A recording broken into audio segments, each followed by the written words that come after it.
সাথে আর ধরা যাবে না। আমি দুটোই পারি কিনা তা বুঝতে পারছি না। মানে সম্প্রচার অধ্যাদেশটার মোটামুটি একটা খসড়া করা হয়েছে, ওটা একটু ফাইন টিউনিং করে হয়তো নেক্সট উইক থেকে অ্যাভেলেবল করব। মিডিয়া কমিশনের যেটা একটা দাবি আছে, সেই মিডিয়া কমিশনটার মধ্যেই সাংবাদিকদের সুরক্ষার বিধান রেখে হয়তো একটা খসড়া করে দিয়ে যেতে পারবো। বাকিটা আপনাদেরকে পরের সরকার থেকে হয়তো আদায় করতে হবে।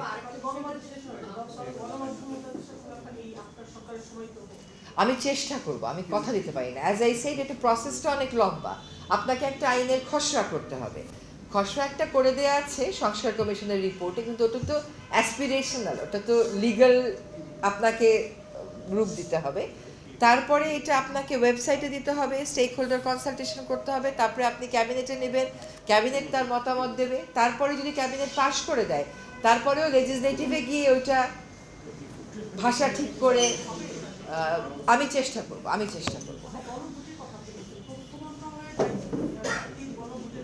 প্রচারণাটা আমাদের দায়িত্ব।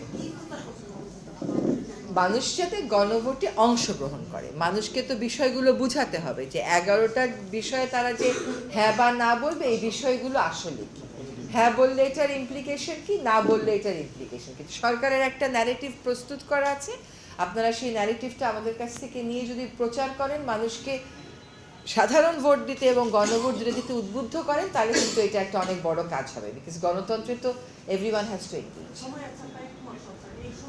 হ্যাঁ, আপনি হ্যাঁ যথেষ্ট সময়। প্রচার যে হয়নি তা তো না। সংস্কার কমিশন যখন কাজ করেছে, গণমাধ্যমগুলো সেটা তো প্রচার করেছে। সংস্কার কমিশনের আলাপ আলোচনা সরাসরি সম্প্রচার করা হয়েছে, তাদের রিপোর্ট ছাপানো হয়েছে, কিন্তু এখন হচ্ছে মানুষকে উদ্বুদ্ধ করা।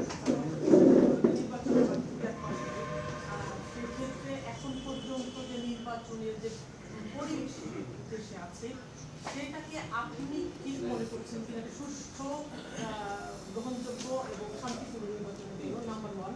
নাম্বার 2 হলো একটা কথা, এখনো মানুষ সম্প্রতি তারেক রহমান দেশে আসা, এটা ভারতের সাথে একটা লিয়াজোর, সাথে আওয়ামী লীগের সাথে একটা সন্ধি, এবং এই যে 12 তারিখে নির্বাচন, সেই নির্বাচনের একটা অংশগ্রহণমূলক নির্বাচনই তো আপনারা করছেন। সেই অংশগ্রহণমূলক বলতে কি আওয়ামী লীগ আসলে থাকছে?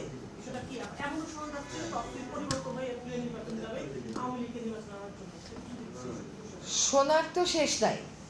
যার যেই রাজনৈতিক অবস্থান, সে সেই রাজনৈতিক অবস্থান থেকে নানান কথা প্রচার করা শুরু করে। তো এইগুলো কোনো ভিত্তি এখনো পর্যন্ত আছে বলে এখনো পর্যন্ত আমার জানা নেই। প্রথম কথা হচ্ছে নির্বাচনের পরিবেশ গ্রহণযোগ্য কিনা, এটা আপনি কয়েকটা আঙ্গিকে দেখতে পারেন। একটা হচ্ছে নির্বাচন পরিচালনার জন্য যে কাজগুলো অন্য সকল নির্বাচনে নির্বাচন কমিশন করে, সেই কাজগুলো করা শুরু হয়েছে কিনা, সেই কাজগুলো যথাযথভাবে চলছে, মনোনয়নপত্র যাচাই বাছাই করা হচ্ছে, এবং প্রার্থীরা বিভিন্ন দলের খুবই আগ্রহ উৎসাহ নিয়ে এগুলো মনিটর করছেন, কোথাও কোনো ব্যত্যয় হলে তারা সে কথাগুলো বলছে। ফলে নির্বাচনের যে প্রক্রিয়া নির্বাচন কমিশন থেকে শুরু করা, সেই প্রক্রিয়া শুরু করা হয়েছে।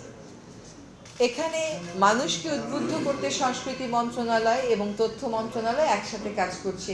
বিভিন্ন প্রচার মাধ্যমে, আই ডোন্ট মিন মিডিয়া মাধ্যমে, বাট বিভিন্ন টুল ব্যবহার করে মানুষকে উদ্বুদ্ধ করা হচ্ছে। যেমন ভোটের গাড়ির উদ্বোধন করা হয়েছে, তথ্য মন্ত্রণালয় ব্যাপকভাবে শুরু করেছেন উঠান বৈঠক করা, গ্রামে গ্রামে গিয়ে মাইকিং করা, কাজে সেই কাজগুলো শুরু হয়েছে। নির্বাচনে কোনো রাজনৈতিক দলকে কিন্তু এরকম দেখছি না বলতে পরিবেশ নাই, নির্বাচন করব না। কাজে আমি কেন ধরে নেব যে পরিবেশ নাই? এখন পরিবেশ গ্রহণযোগ্য আপনি কোনটাকে বলবেন? অবশ্যই there is a force working. একটা ফোর্স তো কাজই করছে যে একটা ভয়ভীতি দেখিয়ে মানুষকে নির্বাচন থেকে দূরে সরিয়ে রাখা যায় কিনা সেটা করার জন্য। সেটা তো আমরা কোনোভাবেই সফল হতে দিতে পারি না। নির্বাচনে, বাংলাদেশের নির্বাচন তো আপনিও দেখেছেন, আমিও দেখেছি,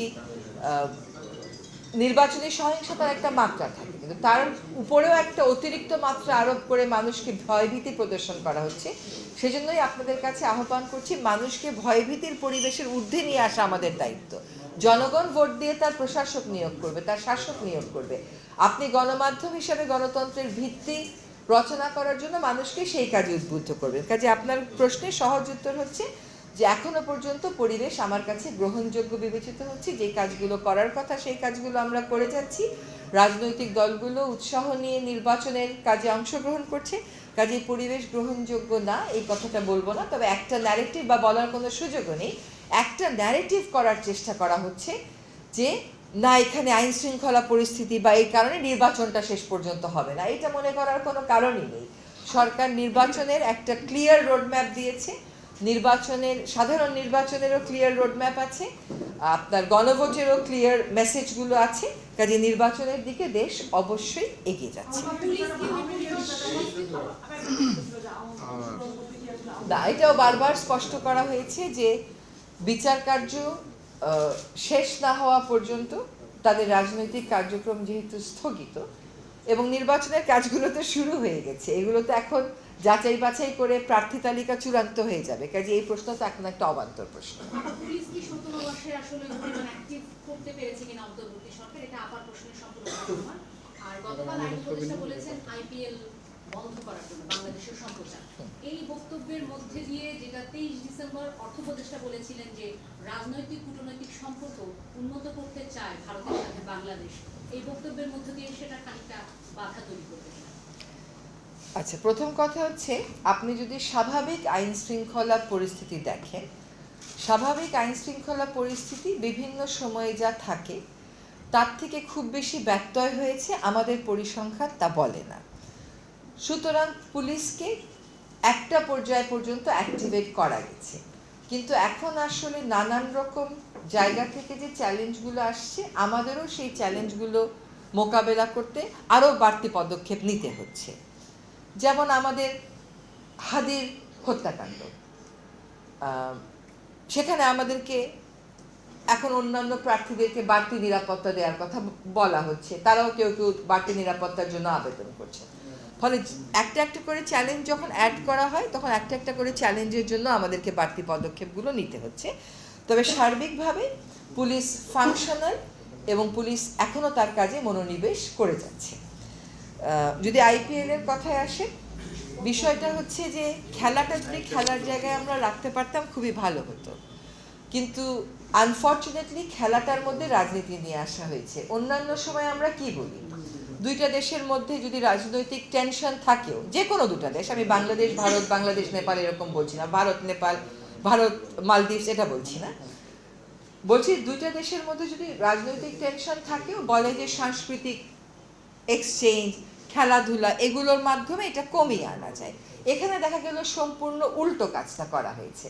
বাংলাদেশের একটা খেলোয়াড়কে নিশ্চিত করার পরে তাকে রাজনৈতিক যুক্তিতে, যেটা আমরা পত্রপত্রিকায় দেখেছি, বলা হচ্ছে যে ওকে নেওয়া হবে না। তো এইরকম সিদ্ধান্তের প্রেক্ষিতে আমাদের দেশের জনগণেরও তো মনে একটা আঘাত লাগে, তাদের মধ্যেও একটা প্রতিক্রিয়া হয়।